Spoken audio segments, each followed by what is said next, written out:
Welcome, everybody. Welcome, welcome, welcome. I really hope you're doing well. I hope you are fit, you are healthy, you are alive, you are kicking it, and everything is well with you at your end. My name is Lady Vera, and I welcome you to Aviation Business Series. Here we expand knowledge, we explore opportunities, and we celebrate milestones. Today, I am a lady in between three strong men, and we are going to talk about issues in the aviation industry. Everybody, you and I, we know that during this COVID period, the aviation industry has been crying. We have spoken about this a couple of months back. We have looked about at the issues that were unfolding, but I mean, 8 months down the line, what's up? We are heading towards December. We are preparing for another year. What's happening?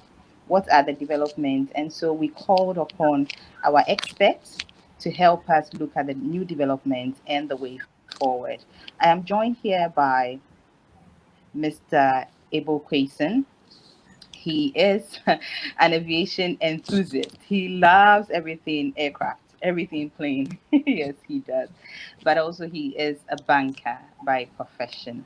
I am also joined by Mr. Samuel Obeng Appah. He is also a journalist and content editor for Voyage Afrique. Recently, he won a good award. He's just smiling. Yes, a very good award because he was awarded the media personality for 2019 at the Ghana Tourism Awards. So it's a good one. And I'm also joined by a captain, yes, a chief pilot, an airline pilot. This man has been working way back, like I think Ghana Airways time, way back, and he's still in the business. He's a senior manager, and he's still flying. He works with Africa World Airline. So, my three gentlemen, welcome, welcome, Thank you. welcome, Thank welcome, you. Thank you. welcome. Thank Well, you. Thank you very okay, much. I think Samuel, how are you doing? I'm doing absolutely fantastic. How about you? I'm well. I'm well. I'm Yeah. well. So I see you've got a book launch coming up. Congratulations. thank you. I keep that side away from aviation business, but today you've mentioned You do it. well. You do well. You do well. We thank God. So, how long have you been doing journalism? How long have you been in the business, and specifically aviation and tourism? Journalism, that should be from like 2013, so like 7 years now. Specifically, on aviation and tourism has been from 2015. 2015. 15. So Okay, that's 5 years now. Yes. 5 years now. But what pushed you into going into specifically tourism and aviation? Well, I feel okay. So initially, I was writing for business news. I used to work for Joy FM. Actually, I was on their business desk, and later I left Joy FM, and so I needed to do something else. The plan was not necessarily to even do mainstream journalism again. But then I found an opportunity to be writing about tourism, and I'm like, okay, that's not bad. If you get to travel, in my those times in my mind it was you get to travel and write about traveling. But I entered and I realized that it was a whole different ball game together. And so yeah, and once I got in, I fell in love with it, and we are here now. Great, great, great. I think we are still trying to connect. Let me. Okay, so let's continue with you whilst they come in. So I have two nine. Okay, Edit. Okay. So welcome again, Samuel. Tell me more thank you. about the award and what it means to you. The award that you just won, the one Oh, from okay. Ghana. Tourism. Okay, so I won the award for Tourism Writer of the Year for 2019. Um, And in terms of what it means to me, I think it's exhilarating. It shows that you're doing something right, for years. I wouldn't say for years, because compared to even some of the people who were in the category with me, I would say I don't have so much of an experience. But if it within this short time, the recognition has come, then it means I must have been doing something right. But all in all, I would say, well, it's God's grace. I don't know what I did differently from what they did. But then I know we've also been putting in the hard work. We are very much concerned about promoting Ghana as a destination to the rest of the world and to Africa. And we've been very relentless in that pursuit. And so this is just a testament that what we are doing is right. And I can only thank God that I've finally been recognized. Oh, that's nice. When you say I've finally been recognized, it's an interesting Yeah, one. because okay, so Let me bring in. I was just going to Let say me that. bring in. Okay, that's all right. That's okay. Let me bring in Captain as well, and say, welcome, welcome, Captain. Now I can see you. Now, Yeah, Captain, thank good to see you. you. Yeah. So the reason why I really needed you on camera, when we did the flyer and we posted, an old friend was like, "This man, how did you get him? This man that does not want to be on camera." So I really needed to have you on camera. Welcome, Captain. How are you today? I'm fine. I'm fine. And how are you? How are you all doing? We are fine. We are We well. are doing well. Thank God. Yeah. I think Mr. Quayson can join us. All right. So, Captain, I mentioned that you've been working for a number of years. I am sure it's about 2 decades, but please help me out. Give us a little bit of your background and how far you've come, please. Oh, okay. I actually joined the then Ghana Airways in 1996, where I flew the DC-9, the DC-10, and then after the collapse of the airline, I went to the Middle East, where I flew the Airbus, and then got back home to be with my current airline now. So I actually started flying commercially since 1996. Wow. Wow. That is serious. 1996. And every time you feel the energy to go and do the work, what keeps you going, Captain?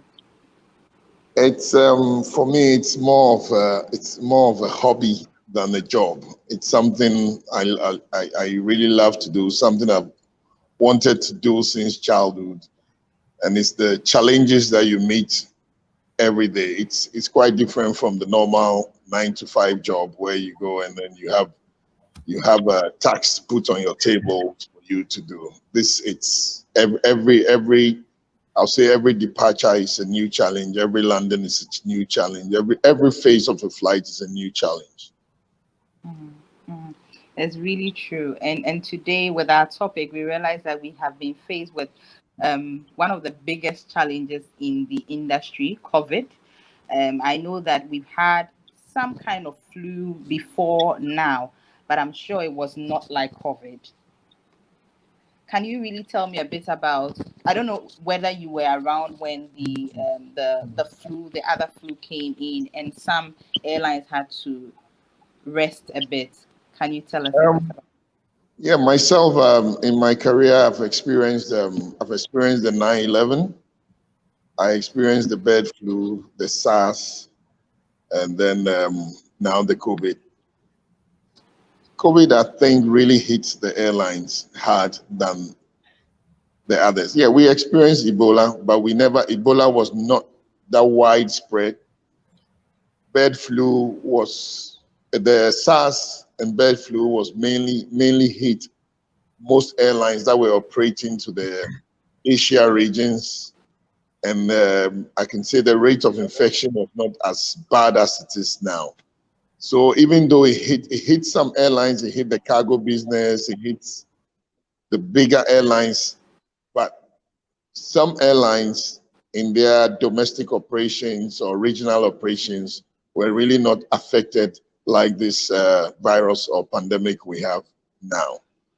I think this one, it's quite worldwide, and I think the spread was quite fast. The airlines were unprepared. I will not say just the airlines, the whole industry was unprepared for this kind of pandemic. I realize that even if we had prepared 1,000 years, this situation is really beyond us. No, I agree with you on that. Yeah, I agree with you. So I want to welcome Mr. Quayson, our aviation Good evening. Welcome, sir. Can you hear me now? Perfect, Claire. How are you? Fine, thank you. Okay, so today we are happy to have yourself and Captain and Samuel here. I know we are going to talk about the new development so far. It's been from January. We are in the 11th month.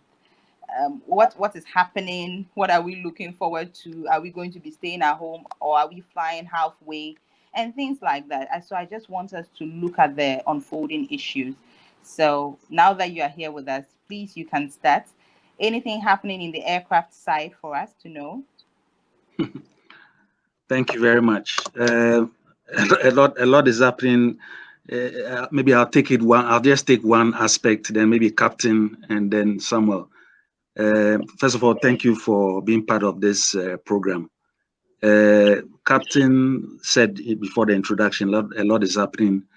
But just to let you know that mainly what is happening is that this is the time for a lot of the airlines to do a fleet review. So traditionally, if you take your big airlines like Emirates, Qatar, Lufthansa, British Airways, a lot of these airlines had 4-engined aircraft like the Boeing 747, the Airbus A380, which were doing long distance transatlantic or trans-Pacific flights. Now, because of COVID and the lack of passenger capacity, and a good number of them are retiring these fleets. So Boeing 747, A380 are virtually being retired. That's one thing that is happening. And then also, again, you also have, because of what is happening, layoffs is another thing that we have to contend with. So quite a number of airlines have laid off staff. The lucky ones have their salaries being cut. So when I say lucky, at least you have a job, but you are not going home entirely. So if you take in Africa, for example, Rwanda Air, depending on whether you're a senior or a junior staff, you have between 8 to 65% salary cut, but at least you have a job as against you going home. So for starters, let me stick with this. There's layoffs, pilots, cabin crew, travel and tour. Of course, it's affecting the tourism sector as well. And then, like I said, there's also a fleet review strategy generally. Okay, thank you so much for that. I think they also resonate with the 2 points that we will look at. Samuel, any happening in terms of destination? Are people traveling now? What's happening in the tourism sector? Well, to say people traveling now, I think it's very hard to say. But then, I mean, if you're looking at the Ghanaian context, I think there are a lot of prospects. People have expressed desire to come to Ghana. I think so far, I think the last time I checked, since reopening our airport on September 1st, we've had close to 80,000 passengers coming in now. And for the situation in which we are, to have such numbers still trooping in means that there is something, I don't know, that is attracting them to destination Ghana. But besides that, I feel that it could have been better had it not been for the fact that now we have a second wave of the virus happening in Europe and elsewhere. around the world. So it's not bad. I mean, it's compared to elsewhere, I think we are not doing entirely bad. Okay, that's good to know. But the other parts of Africa, how is it looking? Southern Africa, Eastern Africa, and then the Central Africa. How is it looking on that side? Okay, so for Southern Africa, for East Africa, and the rest of Africa, what's happening is that most of these countries had their borders open way before we did. You know, others also did it later. And for a country like Tanzania, which didn't even believe in the existence of the virus in the first place, they had opened their airports way before Ghana did. And so we had a lot of tourists trooping in.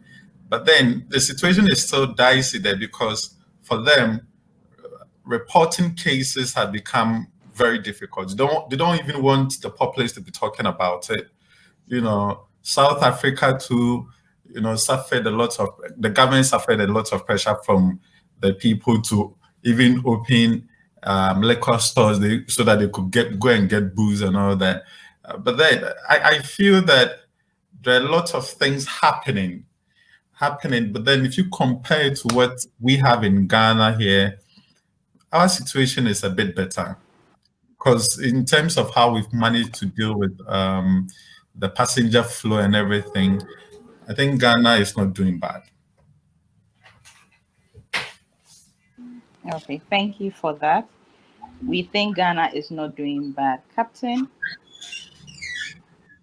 now you have, I think I have. Captain, are you with me? Okay.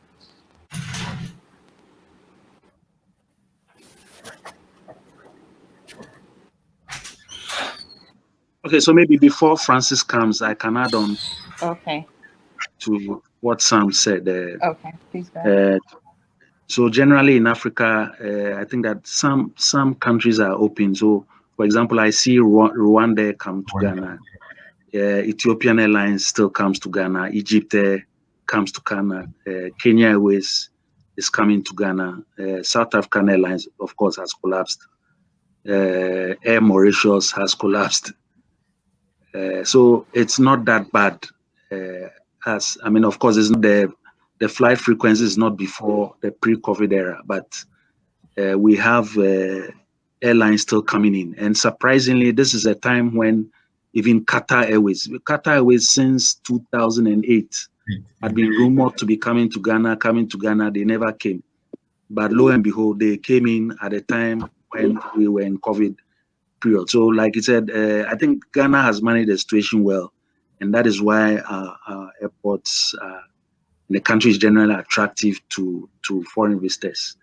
In contrast to a country like, say, the Dominican Republic, where rather the government is giving out free health insurance just to attract foreign tourists to come in. We are not giving free health insurance, but we still have about 16 or 17 airlines that are coming in, even during the COVID season. So I think that Ghana has done pretty well compared to even our European counterparts.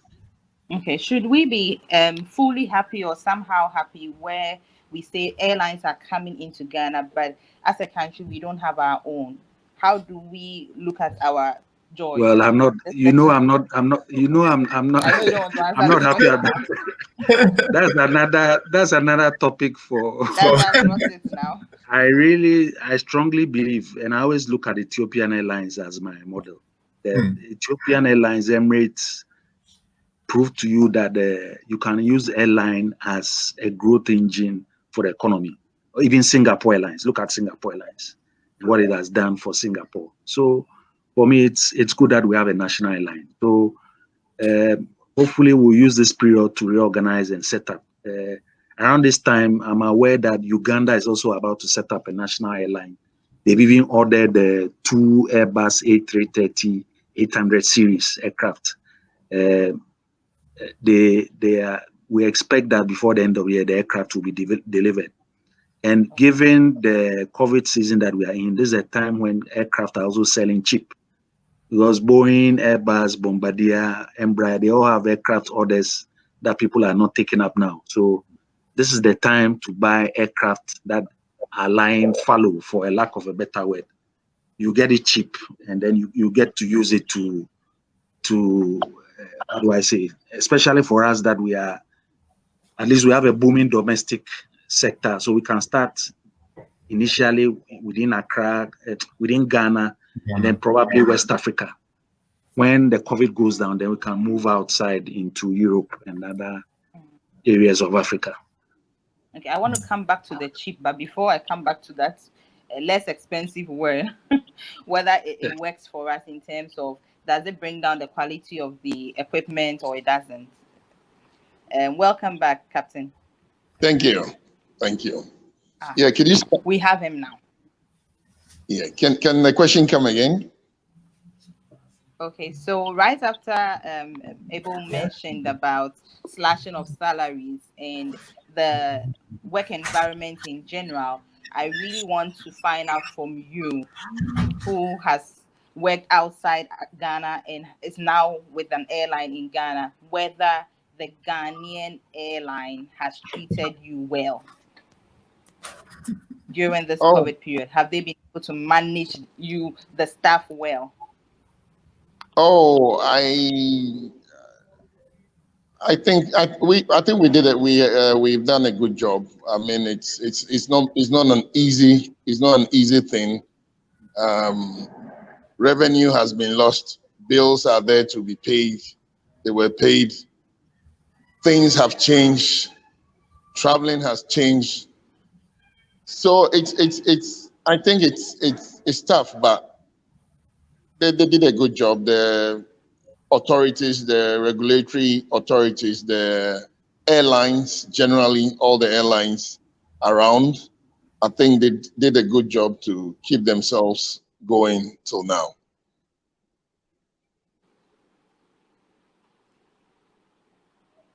Okay, thank you for that. And then again, we looked at fleets, and Ebow was just mentioning about aircraft being a bit cheap right now, less expensive right now. So it's a time where, as a country, we can quickly go in, get ourselves some good equipment, and start our own. However, my question is, at this time that aircraft is becoming less expensive, do you think it has an implication on the quality of the equipment?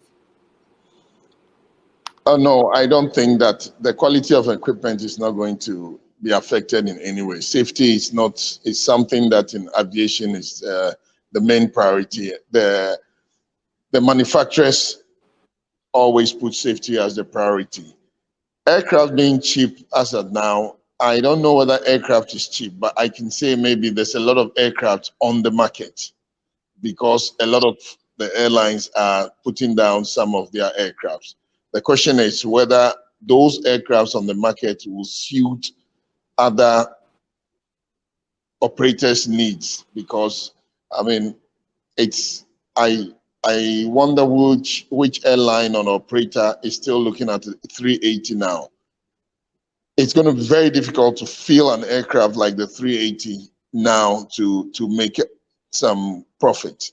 So the aircrafts that are being put on the market, they might be there, but they are not aircrafts that might be going on the market or needed on the market as of now. I believe everybody now needs a smaller aircraft that they can fill to break even or make money. But to get a bigger airplane, Boeing's 747, 380s, even some are struggling with their 777-300s ERs. It's tough to fill them now. If you can see, most of the airlines have reduced their frequencies to their destinations. This is to make them fill the aircraft. I mean, BA is coming to Accra 3 times daily, 3 times in a week now, as compared to daily flights in the past. Yeah. Thank you for that. Samuel, do you have something on the fleet that you want to share with us? So, let me see. I think, well, until we have the numbers to back our speculation, we can only say that if you look at the market, the global market for even commodities, we're talking about oil and gold and everything, we know how they responded to the onset of COVID-19. We know that the price for the oil, a barrel of oil, dropped very low, and so I think it is based on that Ebow wanted to speculate that the aircrafts have become cheap. But as Captain rightly said, I think it's very difficult to want to say that just because an aircraft has become easy to buy, it affects the quality of it, when aviation thrives highly on safety. Mind you, we've had a situation with Ethiopian Airlines where it became a whole issue. With the MAX.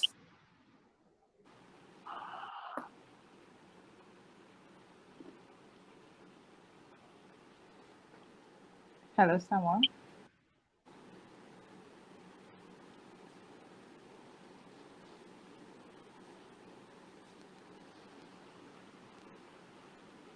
Are you back?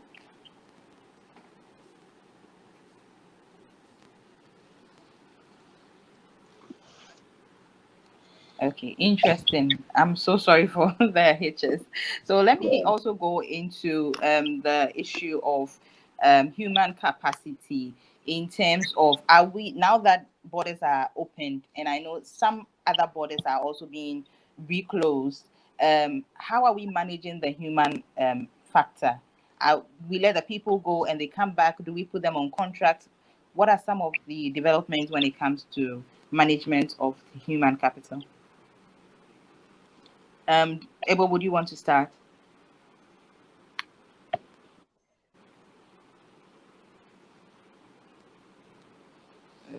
Well, I think Captain being in the industry would have been the best person to start. I want you to have the final words on that one.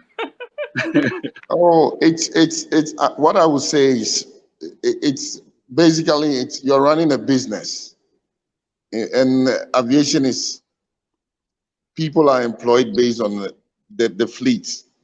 So people are employed based on let's say I need 20, 30 people for one airplane to be able to run an airplane. Or let's say I have 60 flights in a day.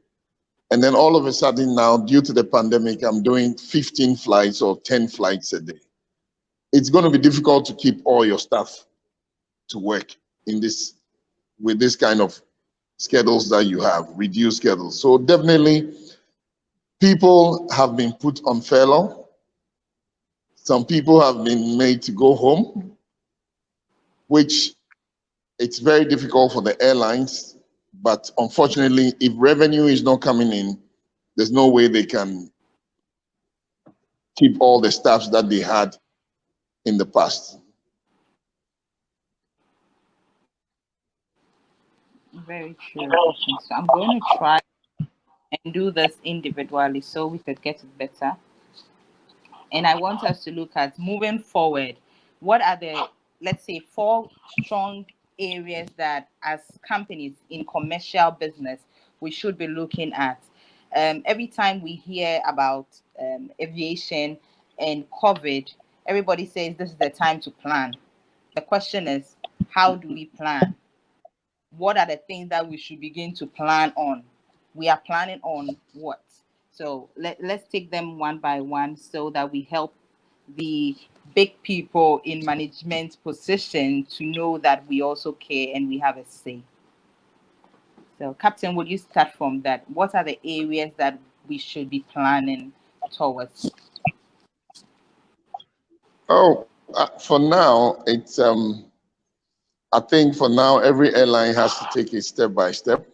So we have to plan with we have to make sure each, or maybe let's say 85% to 90% of whatever flight is being operated should have a break, or you should break through for operating that flight, because at this point we cannot afford losses, and it's very easy to fly empty airplanes at this time. we are not, I don't believe we are in the position to do that. The second part is maybe I think we have to all go back, sit down and reevaluate ourselves or our business and see how best we will be prepared for this kind of things in the future. Because like you rightly said, this was something that if we had even prepared ourselves, there was no solution to it. You hear me? So, and then other thing is we have to find a ways of making sure we are reducing our operational cost. At this point, we need to reduce our operational costs so that we can still have some working capital to run the business. Thank you, Captain. So let me welcome back Samuel. Okay, Samuel, we lost you. Welcome back. So we are looking at sorry. So we are looking at moving forward. We all hear this. You need to plan. You need to be prepared. Exactly what are we supposed to be prepared on? What are we supposed to be planning on? So help us. What are those areas that we really have to look at in terms of moving forward? I thank you very much. I think, as you rightly said, it's very imperative that we plan. I mean, for years, Ghana has been touting itself as the aviation hub of West Africa. Now, COVID-19 might be bad, but then again, it gives us a unique opportunity to sit back and put things in their proper place. I mean, it is said that proper preparation prevents poor performance. So what do we need? We need to drive investment into the sector. I'm sure my colleagues here would agree that to run an aviation business, it's quite capital intensive. It's not the kind of thing you say, I'll just do it and do it without having resources to pull from. And so it is very important that it doesn't matter whether it's the government or private people, we need the right kind of investment. We need perhaps more local airlines. We need domestic airlines and airlines operators. I believe that Ghana is not even too big of a country that you would want to even situate a lot of airports at places. What we need is to create an enabling environment that makes it easier for airlines to operate here. And it behooves on government and authorities to ensure that it is done. Other than that, we'll just be saying that we want to be the aviation hub of West Africa.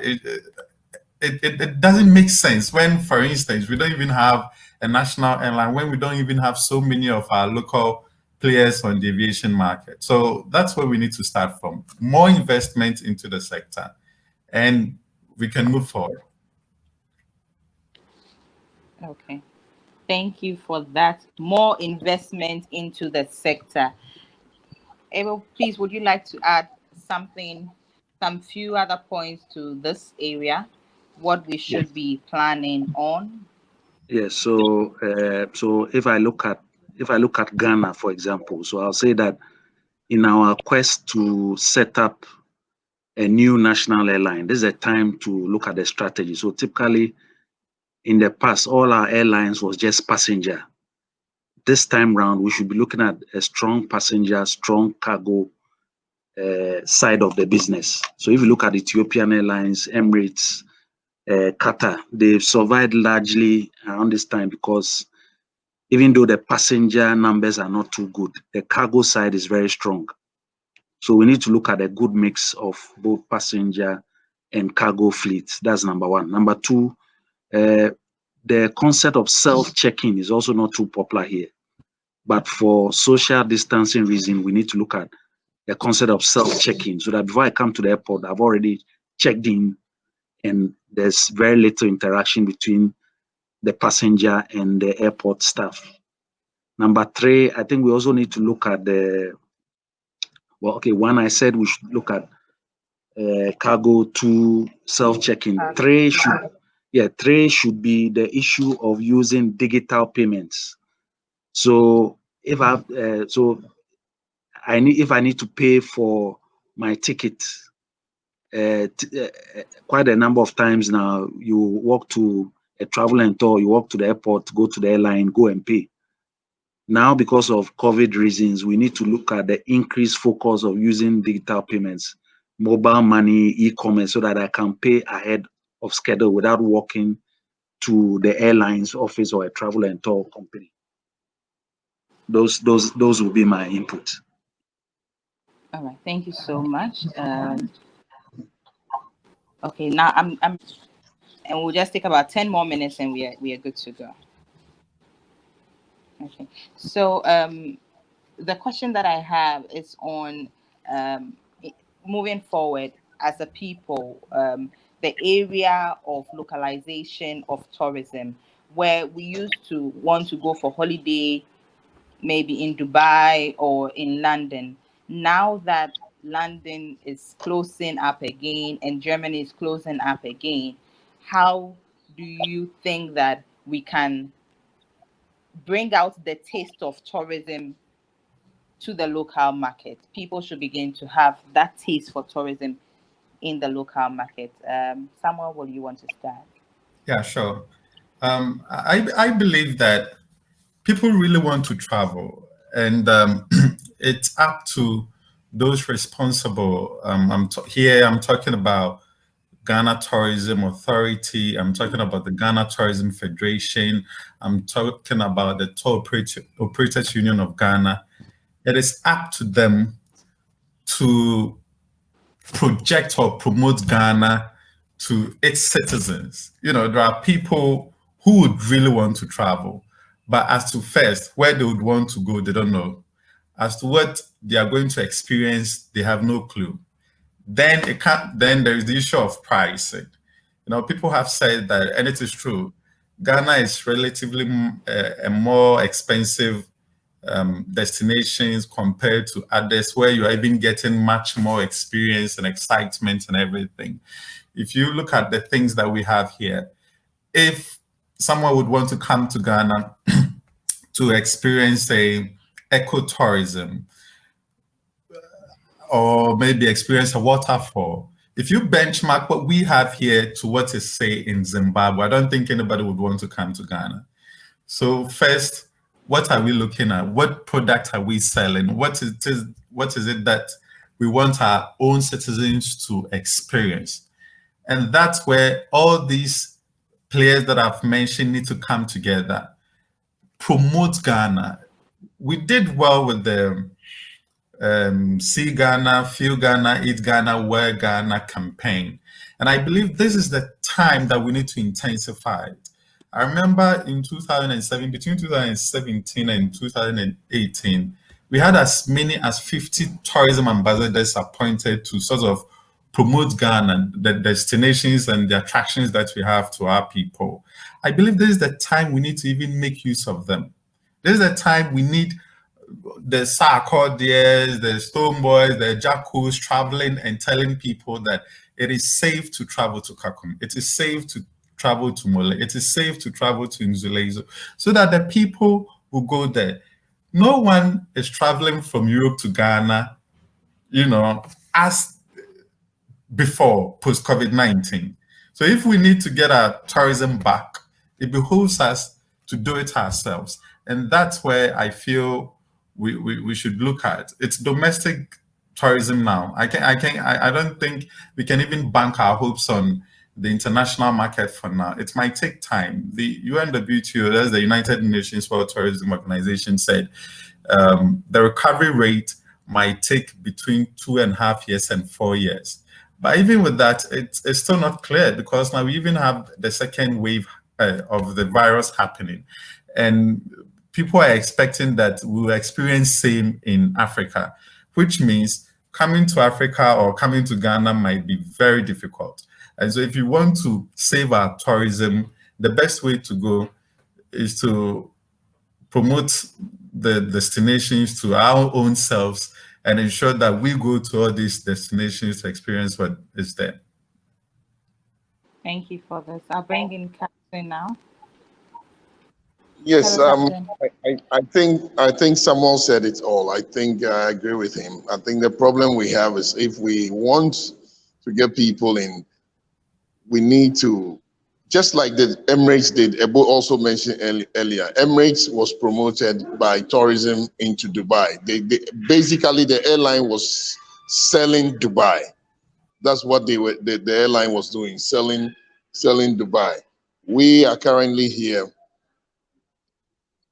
I think the tourism sector has to also try and advertise themselves very well, just like Samuel is saying.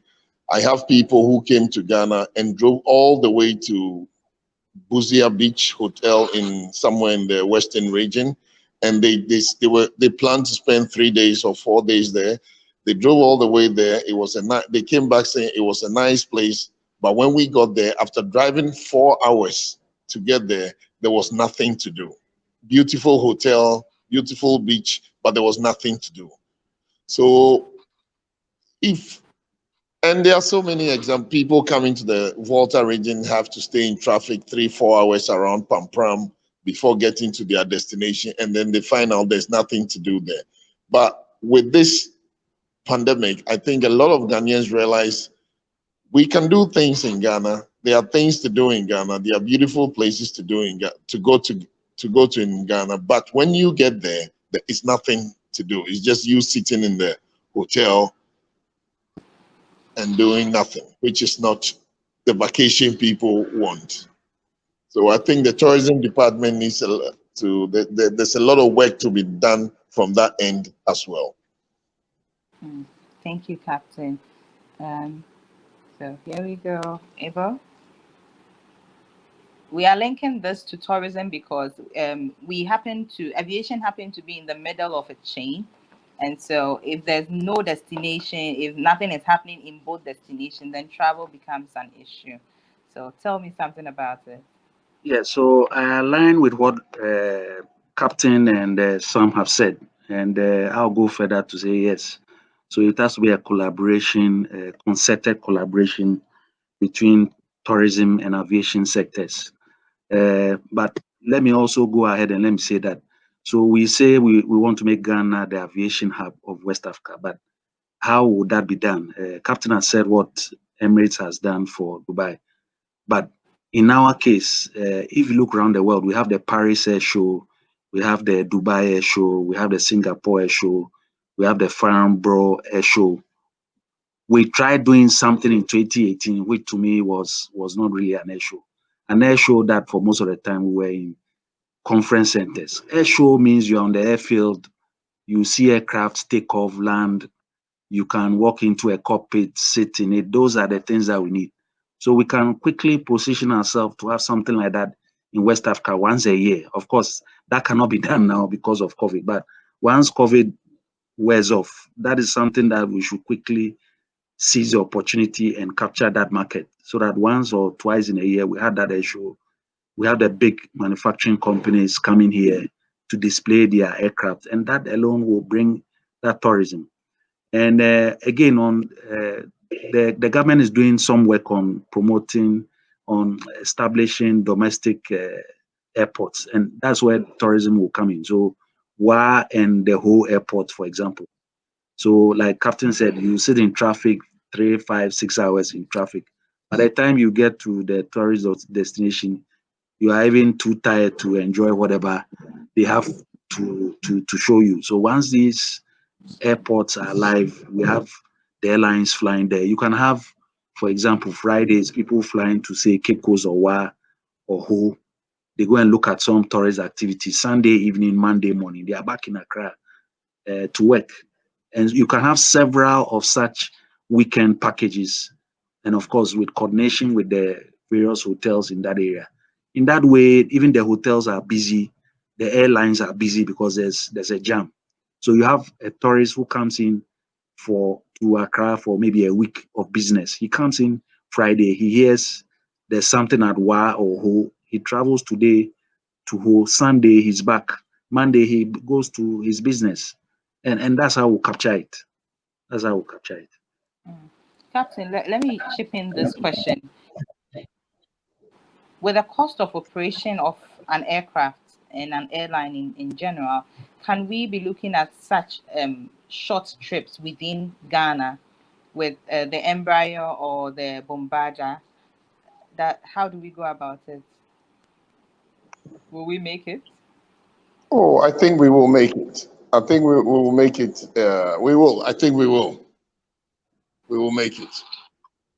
And maybe in future the government should look at giving some tax reliefs to those local business operators.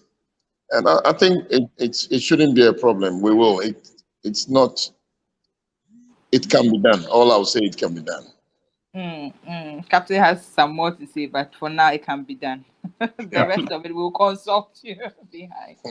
All right. Okay. So, Samuel, you are into journalism.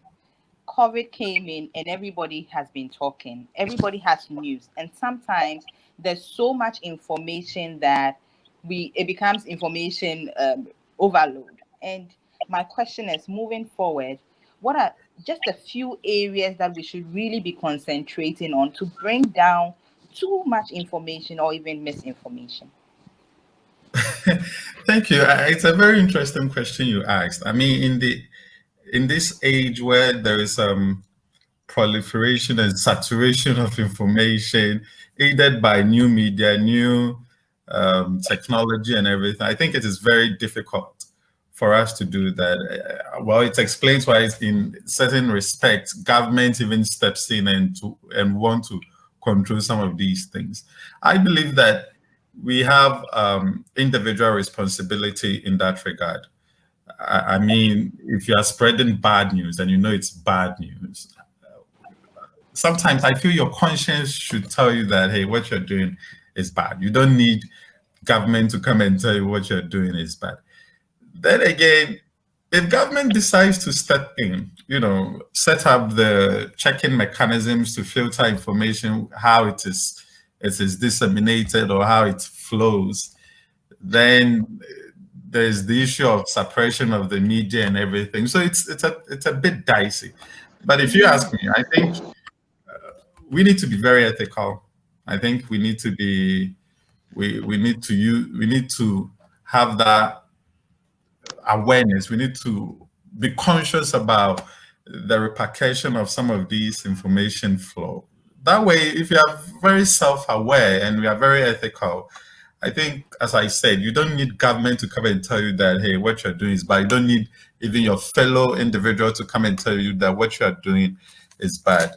Either than that, it becomes very dicey because there's a thin line between government trying to regulate the proper flow of information and also trying and trying not to suppress information flow. You understand? So I think it behoves us as individuals to ensure that the information that we carry out is the right one.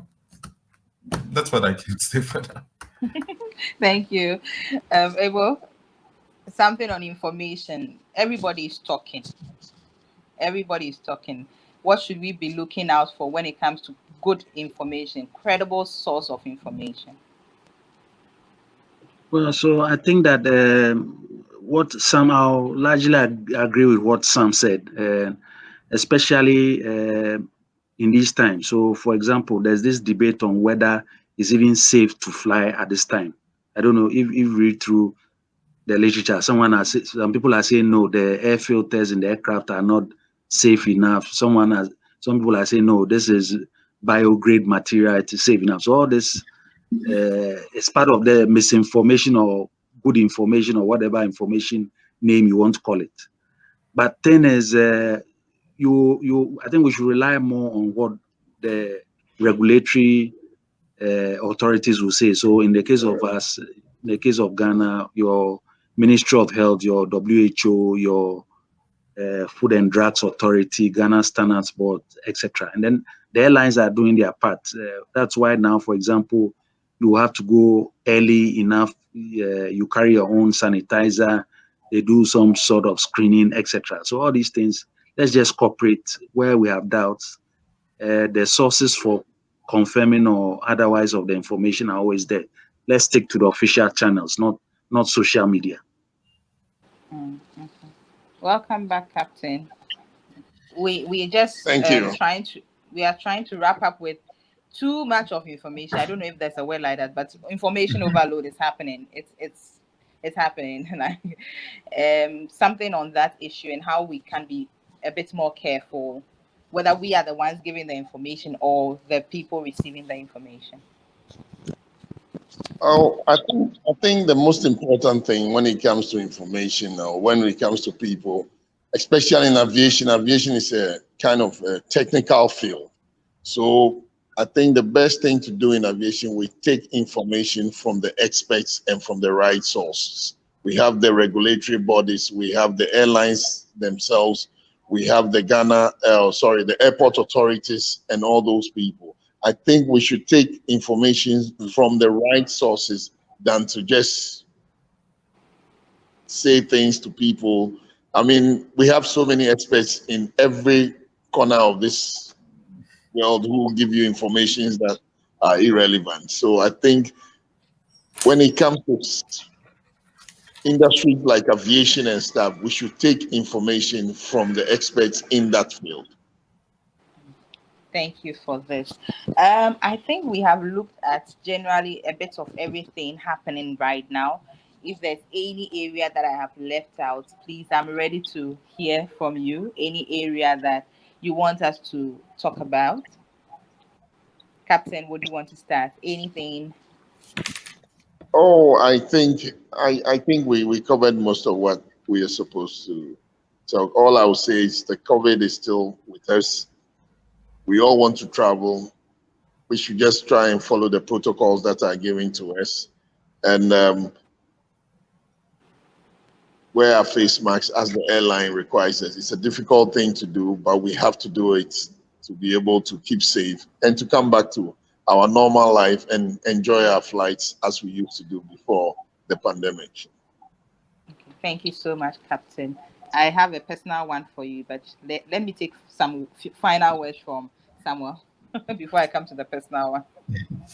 Well, I believe that there is a bright prospect for our aviation industry here in Ghana.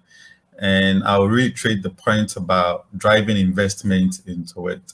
We need to, as it were, create an enabling environment for aviation businesses to thrive. I'm here to still hear any stimulus package for the aviation, as has been done for other sectors. But then if we are serious about becoming the aviation hub that we've always mentioned or we've always touted, I think this is the time for us to properly plan, properly put the infrastructure and the systems in place so that when it is much, much safer for us to travel again, we'll be ready to take advantage of the boom. That's what I would say. Thank you, Samuel. Ebow. Yes, I would agree with what Captain said. Let's be safe because COVID is not gone. But in terms of strategy, again, I'll say that we need to look at, so all the new airports that we are doing now, we need to look at the land use of the airport. So, for example, now that airports are less busy, if you have a huge structure there, what do you do with the structure? So, if you go to Lithuania, for example, the capital, the Vilnius International Airport, for example, part of the airport is now a drive-through open air theater. And that's a way of making extra money during this time. So these are some, it sounds crazy, but these are some of the things that we need to think about. So if I look at Kotoka International Airport, had it not been that the airport had been opened in September, does it mean that we're going to leave the airport closed from March to now? What else can we do with the airport without compromising security so that some revenues can be generated and some jobs can be saved? I think those are the things that we also need to look at going forward. It is interesting that you bring this topic up because the personal question that I have for Captain is, so before this interview, a friend of mine asked, why is it that when we do the IATA program and you become an airline person or a travel and tourism person, you can't transfer the certificate that you have into another field? Why is it like that? Unlike, let's say, Ebow, you have marketing and you can use marketing wherever you go. But when you do marketing in IATA, it's like it's just aviation marketing. I wish I could. I wish I could use marketing to be a pilot. But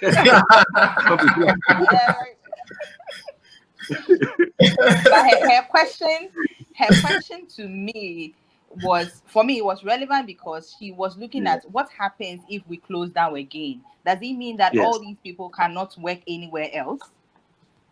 Captain, what do we do with all the certificates? It's unfortunate. You see, the problem is aviation. Most people in aviation are in aviation for the love of it. So it is very difficult for them to realize or say that, okay, this is the time to jump out and try another thing. They themselves believe this is what I want to do and I cannot do it anywhere else. But when you look at the IATA courses and things, if you go on the IATA website, you can see now we have the IOSA, where we have auditors, inspectors, and all those things. You can branch into those ones if you try and update yourself on some of these courses. So it is possible to do that, but once again, aviation is a specialized field. So it's very difficult. Like Ebow said, he wish he can jump from marketing into the cockpit. There are people who have done